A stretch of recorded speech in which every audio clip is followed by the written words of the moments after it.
Olá, benditos! Comparando o Evangelho de Mateus com o Evangelho de Marcos, a mudança de ritmo é algo perceptível. O Jesus de Marcos é o servo sofredor que está sempre em movimento. Marcos abre este capítulo com Jesus voltando para casa em Cafarnaum.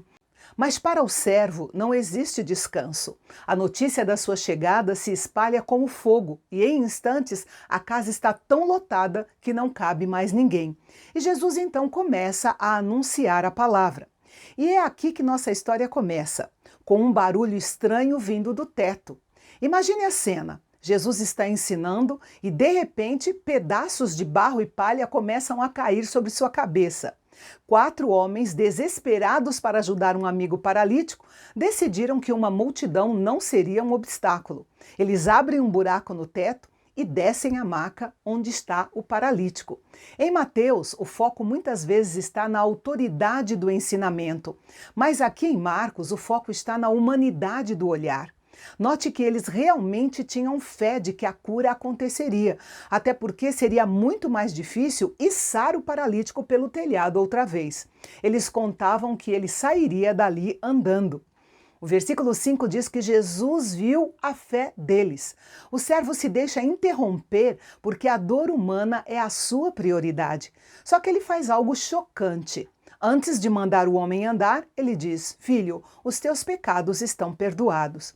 Podemos imaginar como os amigos, olhando lá de cima do telhado, se sentiram. Eles se esforçaram muito para ver seu amigo curado da paralisia, e agora Jesus perdoa os seus pecados.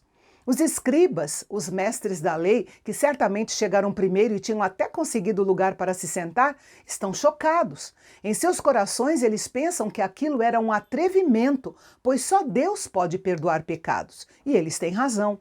Mas Jesus abordou primeiro a maior necessidade do homem e a raiz comum de toda dor e sofrimento, a condição pecaminosa do homem. Por isso, ele foi direto ao ponto.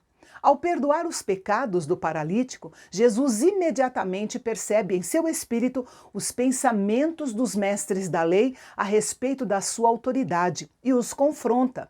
É aí que aqueles escribas percebem que Jesus pode ler seus corações perversos. Agora, imagine a tensão nesta cena. Os escribas estão tensos porque Jesus os desafiou e disse que demonstraria sua autoridade divina.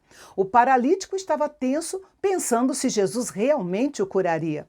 A multidão estava tensa porque sentia a atenção de todos os outros. O dono da casa estava tenso porque se perguntava quanto custaria para consertar o telhado. E os 4 amigos estavam tensos porque já estavam cansados. O único que não estava tenso era Jesus, porque ele tinha perfeita paz quando disse: "Levante-se, pegue a sua maca e vá para casa." O homem é imediatamente curado, se levanta, pega a sua maca e se retira à vista de todos, deixando a multidão admirada, glorificando a Deus.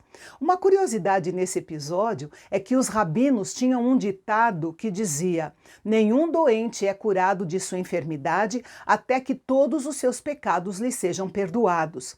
Para os judeus, um doente era um homem com quem Deus estava irado. Aqueles escribas foram pegos pela própria armadilha. Segundo as próprias crenças, o homem não poderia ser curado a menos que fosse perdoado. Jesus perdoou seus pecados e em seguida o curou.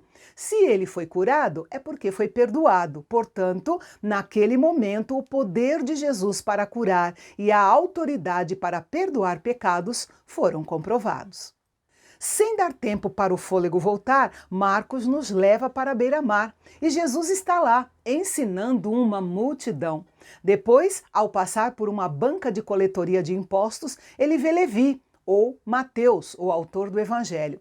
A profissão de Levi o levou à fama de traidor dos judeus, pois trabalhava para o governo romano. Lembrando que quando um judeu entrava para esse serviço alfandegário, ele era desqualificado entre os judeus como juiz ou testemunha em uma sessão judicial, era excomungado da sinagoga e sua desgraça se estendia à família. Em meio a esse preconceito tão grande, o servo faz o impensável. Ele chama o traidor dos judeus para segui-lo e, pasmem, ele atende ao chamado imediatamente. E mais do que isso, ele leva Jesus e os seus discípulos para jantar na sua casa. Quem já estudou Mateus sabe o quanto aquele chamado mudou a vida de Levi. Mas vejam agora a perspectiva de Marcos. Jesus está sentado à mesa com a escória da sociedade, os coletores de impostos e outros pecadores. Até aquele momento, os discípulos eram Pedro, André, Tiago, João e agora Levi, ou Mateus. Isso era uma quebra total de protocolo para qualquer judeu devoto da época. Imagine Pedro, um pescador honesto que pagava impostos abusivos aos romanos, sentado à mesa com Levi, o homem que provavelmente cobrava esses impostos dele. Note que Jesus não estava apenas unindo judeus e pecadores, estava unindo vítimas e opressores na mesma mesa. Jesus leva os discípulos para o jantar para ensiná-los que o servo não se contamina com o doente, mas leva a cura até ele.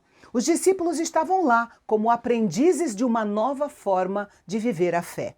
Mas os escribas e fariseus, observando de longe, perguntam aos discípulos por que ele come com os publicanos e pecadores. Jesus ouve a conversa e a sua resposta define todo o seu ministério de servo.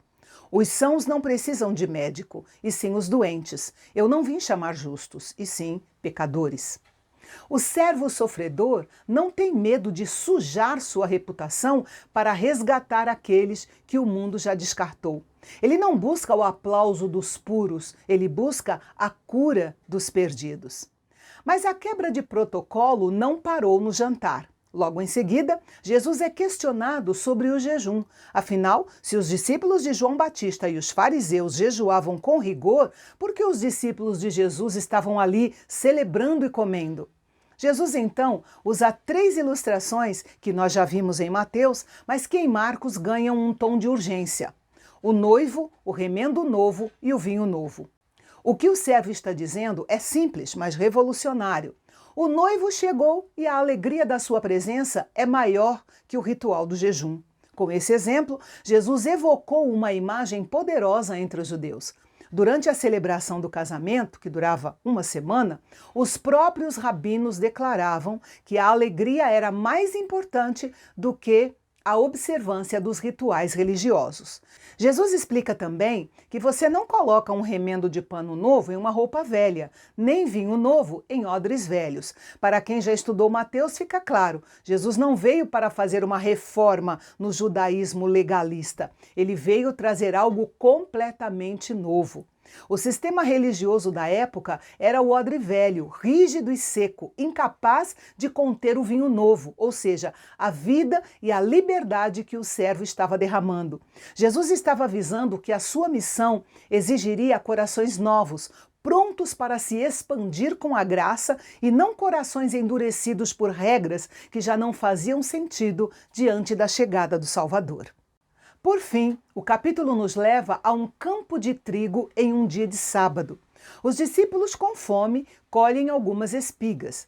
Para os religiosos, isso era um crime contra a tradição. Note, contra a tradição, não contra a lei. Mas Jesus apresenta uma nova lógica. Ele lembra que até Davi, o grande rei, priorizou a vida sobre o ritual. E então declara: o sábado foi feito por causa do homem, e não o homem por causa do sábado. Aqui está a chave para entender o Jesus de Marcos.